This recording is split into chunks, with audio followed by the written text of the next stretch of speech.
UP TGT भर्ती में मेरे पास सैकड़ों ऐसे कमेंट आए कि सर मेरा 119 पर नहीं हुआ, किसी का 120 पर नहीं हुआ, किसी का 122 पर भी चयन नहीं हुआ।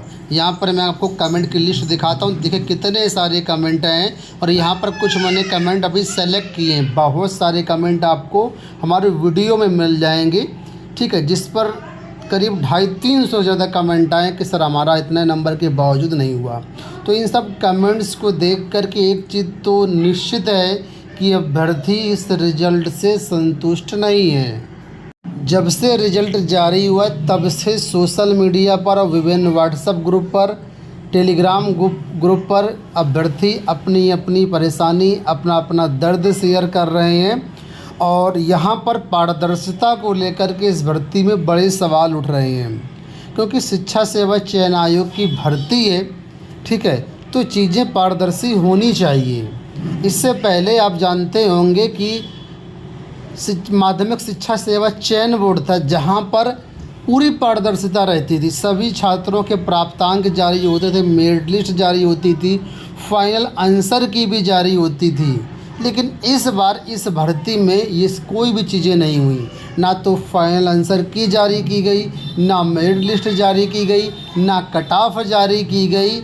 इन सब की वजह से भले ही आयोग पूरी पारदर्शिता के साथ काम कर रहा हो, ठीक है, लेकिन छात्रों को पारदर्शिता नहीं दिख रही है और इसी वजह से असंतोष है। अभी तक अलग अलग जो छात्र संगठन है वो इस पर आवाज़ उठा रहे थे और अब कई और संगठन मैदान पर आने वाले हैं इस रिज़ल्ट को लेकर के, इस रिज़ल्ट में धांधली को लेकर के, और उनका कहना कि रिज़ल्ट रद्द होना चाहिए। इसमें व्यापक रूप से रिज़ल्ट बनाने में धांधली हुई है। फ़िलहाल इसी मुद्दे पर ये वीडियो है,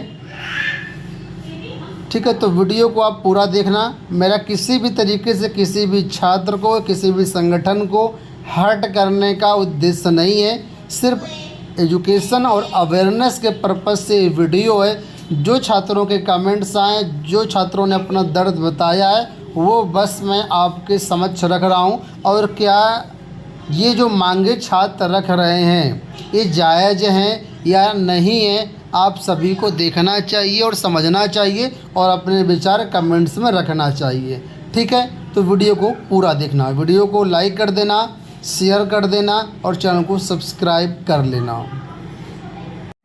आज ही देखिए समाचार पत्रों में ये खबर आई हुई है कि अंतिम उत्तर कुंजी के बगैर टीजीटी के नतीजे पर सवाल। अब जानते हैं कि इसकी आंसर की परीक्षा के बाद जारी की गई थी, लेकिन आंसर की में बहुत सारे ऑब्जेक्शंस डाले गए। कई ऐसे सवाल थे, सभी विषयों की बात कर रहे हैं हम यहाँ पर, कई ऐसे सवाल थे जहाँ पर या तो क्वेश्चन गलत था या तो विकल्प अप्रोप्रिएट नहीं थे। चारों विकल्प में से कोई सही नहीं लग रहे थे। कुछ क्वेश्चन ऐसे भी थे जहाँ पर एक से ज़्यादा विकल्प सही पाए गए। तो ऐसे में छात्रों ने अपने अपने ऑब्जेक्शन डाले विद प्रूफ। तो इन ऑब्जेक्शंस पर शिक्षा सेवा चयन आयोग ने क्या किया? हो सकता है कुछ प्रश्न डिलीट हुए हों, हो सकता है कुछ में कॉमन नंबर मिला, हो सकता है कुछ के उत्तर बदले गए हों। तो ये चीज़ें छात्रों के समक्ष आयोग ने नहीं रखी। कम से कम फाइनल आंसर की तो आयोग को जारी करना ही चाहिए।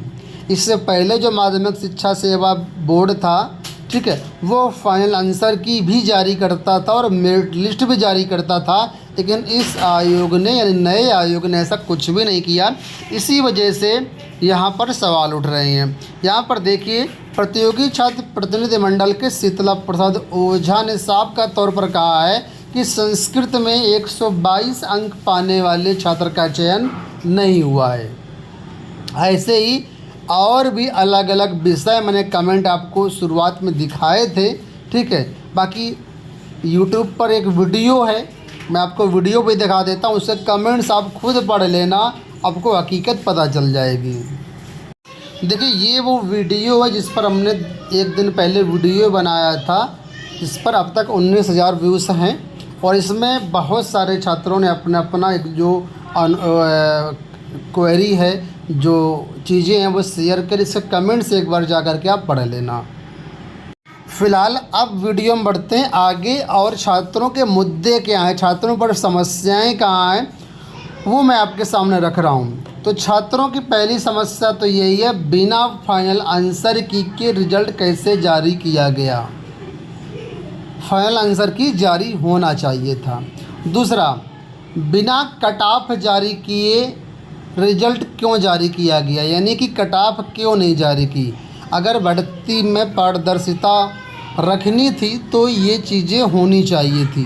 अब कट ऑफ ना जारी होने से सभी छात्र परेशान हैं, किसी को पता ही नहीं चल रहा कि आखिर कट ऑफ कितनी गई है। ठीक है, कट ऑफ अगर जारी होती तो सब चीज़ें पिक्चर पूरी क्लियर होती। इसके बाद अगला जो मुद्दा है वो ये है कि जैसे पहले आयोग था वो सभी छात्रों के प्राप्तांक जारी करता था। ठीक है, कि कितने किसके प्राप्तांक का, यानी कंप्लीट मेरिट लिस्ट जारी होती थी। जिसके हाईएस्ट नंबर है उनके प्राप्तांक, उसके बाद जिसने मतलब पूरा मेरिट क्रम में टॉप टू बॉटम प्राप्तांक जारी होते थे। ठीक है, तो ये प्राप्तांक भी जारी नहीं हुए, मेरिट लिस्ट भी जारी नहीं हुई, ये भी जारी होना चाहिए था। इसके बाद कई ऐसे मैंने आपको कमेंट देखा है कि छात्र कह रहे हैं हमारा 120 पर चयन नहीं हुआ, 122 पर चयन नहीं हुआ, 121 पर चयन नहीं हुआ।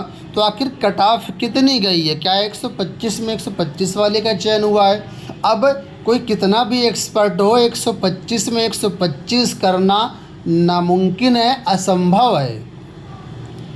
तो यहाँ पर ये समस्याएं हैं। और सबसे बड़ी समस्या जो सबकी मेन जड़ है वो यही कि भर्ती में पारदर्शिता क्यों नहीं रखी गई।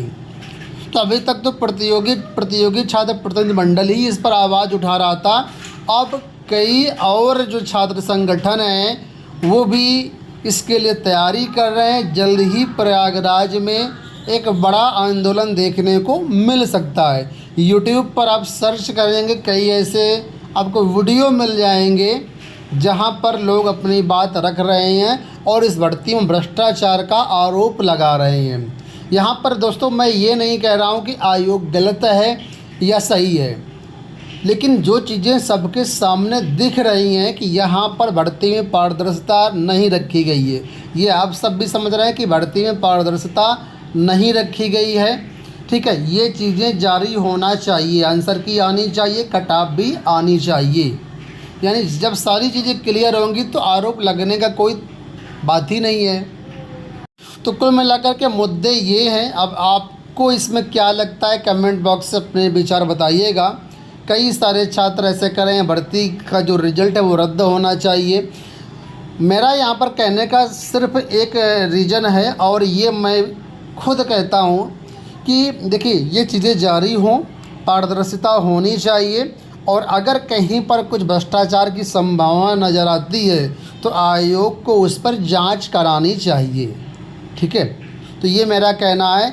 आयोग को जल्द से जल्द फाइनल आंसर की, कट ऑफ और मेरिट लिस्ट सभी छात्रों की जारी करना चाहिए, तभी भर्ती पारदर्शी होगी और तभी छात्र संतुष्ट होंगे। आप अपने विचार कमेंट बॉक्स में रख सकते हैं। धन्यवाद, नमस्कार।